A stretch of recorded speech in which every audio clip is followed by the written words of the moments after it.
Hi, thanks for tuning in. This week's video is all about one of the best free apps out there, iMovie.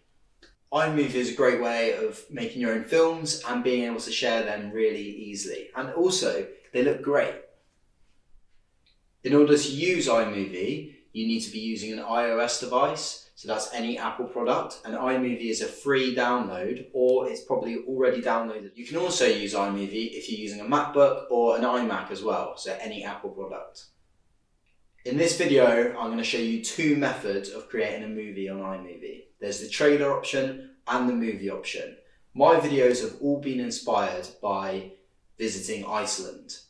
In our topic at school, we focused on Iceland as part of a book we're reading, and there is an incredible tourism video which we were looking at, and I'll put the link to that underneath because it might help inspire your videos too. But that's what all my videos are going to be about today, and at home maybe you can create your own. You could share in the comments underneath this video what you did your trailer on. I hope you enjoy. Thanks for tuning in.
So I'm going to show you really quickly how to make a project on iMovie, and they use two different templates. So if I press create project on my screen, you can see the two projects that I can create are movie and trailer. I'm going to show you how to create a film using the movie function and the trailer function in this video. To start with, I'm going to show you the trailer. You can see there's lots of different templates for the new trailer. So things like indie, narrative, retro. These are preloaded templates that you can just put photos into and you can change the words of. So one of my favorite ones to use is adrenaline.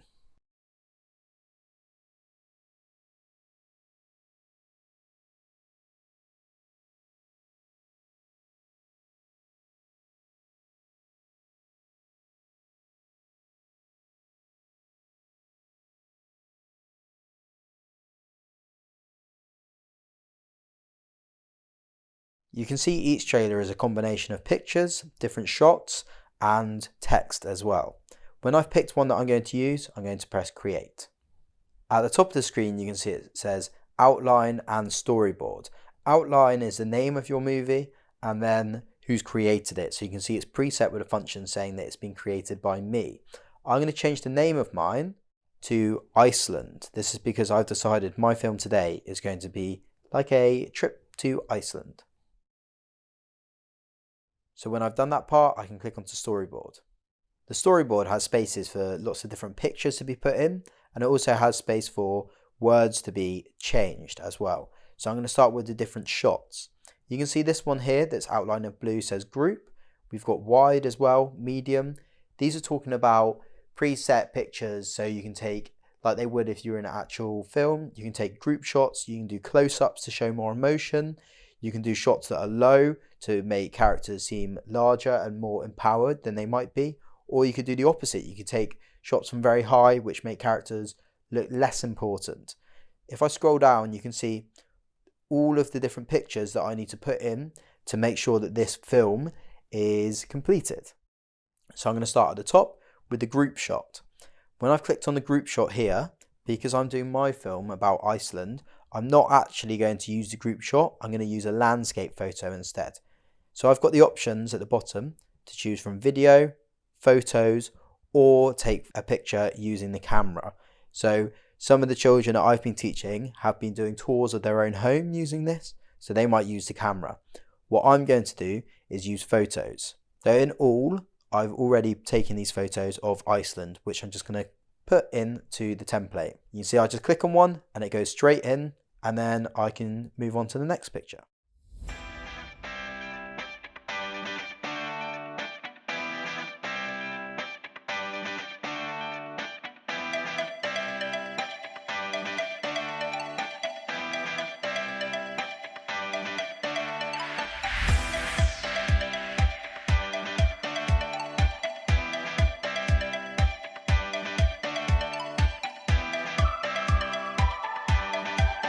When you've got your picture, remember you can move where the picture might be starting. As it moves across or pans, it might just change slightly.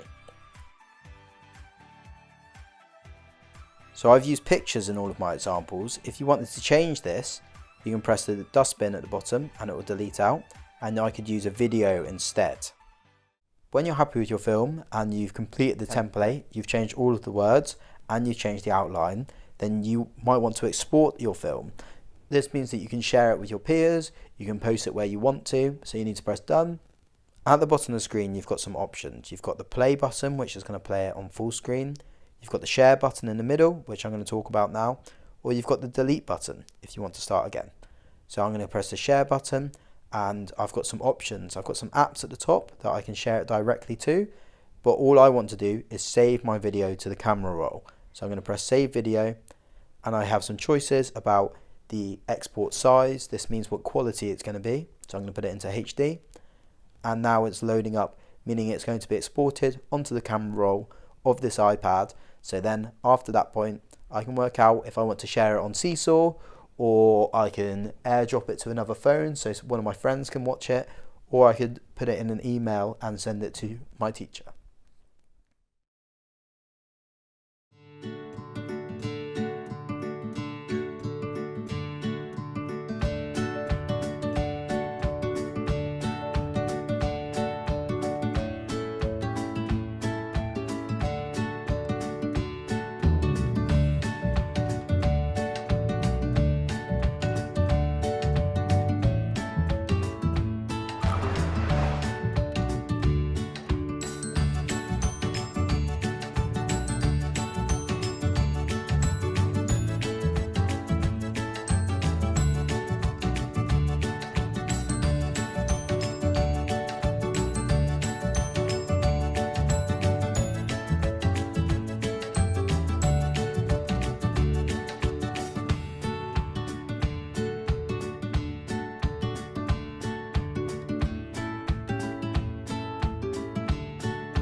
If you think you're quite comfortable with using the trailer option on iMovie, you might want to create a movie instead. This just gives you some more options and you don't have the template there to support you, but it means that you can use some more creativity instead.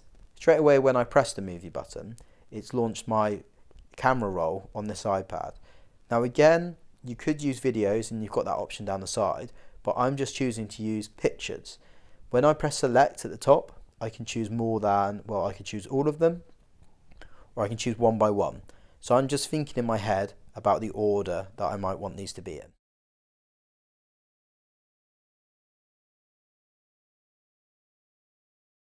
At the bottom, I'm going to press Create Movie. You can see it's put all of my pictures in order of how I want them to be. If I don't want one of the pictures, I can just click on it and I can press the dustbin at the bottom of my screen. This will get rid of it. Again, in the same way, if you want to extend the size of one of your pictures, you can click on it and you can just drag it out. This might be where you want to talk over it, or you might want to add text to it by pressing the titles button, and you've got some choices down here of what you could do, or you might want to change the music that's behind it. So to start with, I'm just going to put a title here.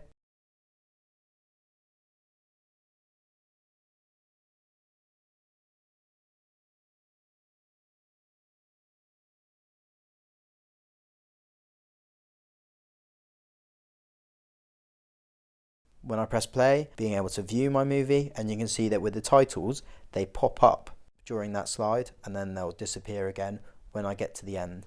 You can see there's also these squares in between each of the picture. That's where you can add a transition. So if I pause it, I can click on that box and I've got some options of transitions at the bottom. I could have slide, wipe, fade, or I can pick a theme, and this will have a certain transition that's linked to a theme. This button on the side next to the undo button expands each of the different pictures. This is really helpful when you're putting videos in because you can see the actual audio underneath the videos. Now what I could do, if I wanted to, is use the record button on the left of the screen, and I could record what I want to put underneath. This red bar that's coming across is showing me how far the words that I'm saying are going to be into the song. And I can drag this out if I want to. And I'd recommend dragging it out to the end of the audio, and then the audio will fit in with it. However, I don't want that audio, so I'm going to delete it. In this video, all I want is background music. So where the cog is and a plus button in the top right, I can press the plus button and I can choose media or audio. So I'm going to choose some existing soundtracks which are already on this iPad. I really like this one. So I'm going to add this and it will come in a green bar at the bottom. If you noticed before when I had the audio was on a different bar to this, which shows that you can have background music as well as something that's being dictated. What I also think is a really nice function with the movie option is if you press the cog at the top, you can see that you can put filters across all of your project, and this will just change what the pictures are slightly like, which I think is really cool. Also underneath you can choose themes. Now these themes would change how all of your photos will come up or your films will look. Also in theme music, that means that when I've chosen one of these themes, like when you did a trailer, you can see the audio at the bottom has changed and it's just something that's linked to the theme. Also fade in from black and fade out to black is really nice. It just means that your pictures coming out and it's not so instant, it's not so harsh when you're looking at it. Okay, so I'm going to actually change mine to theme music now.